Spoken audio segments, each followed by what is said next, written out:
Bu salatga qancha ta'rif bersam ham kamlik qiladi. Yorqin, vitaminlarga boy, ovqat o'rnida ham ketadigan diyetabob, sochniy ishtahochar salat. Demak, birinchi bo'lib yog'siz 250 gram go'shtni yupqa parre ko'rinishda, 2 dona piyozni to'rga, 3 ta tish sarimsoq piyozni esa maydalab to'g'rab olamiz. Tovaga taxminan 100 ml yog' qo'yib, qizivagan yog'da go'sht qizillik ketgunicha qovurib olishimiz kerak. Endi 1-2 osh qoshiq soya sousi, sarimsoq piyoz, 1 osh qoshiq kashniy churug'i, ta'bga ko'ra tuz, murch va piyoz qo'shib bitta aralashtirib olamiz. So'ng tovani qopqog'ini yopib 35 daqiqaga dimlab qo'yishimiz kerak bo'ladi.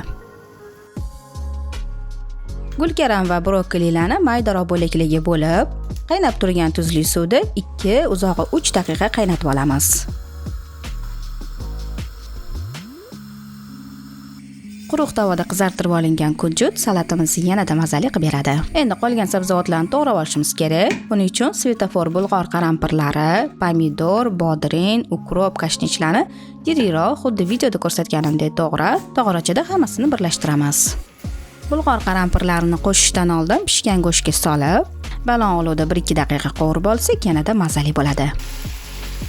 Uni issiqda sabzavotlarga qo'shib, ta'bga ko'ra tuz hamda qovurib olgan kunjutni sepib, salatni yaxshilab aralashtiramiz.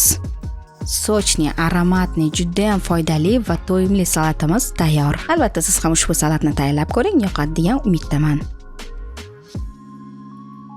Videoga like bosib, buni yaqinlaringiz bilan bo'lishing. Keyingi videolarda g'oyibona ko'rishguncha, xayr.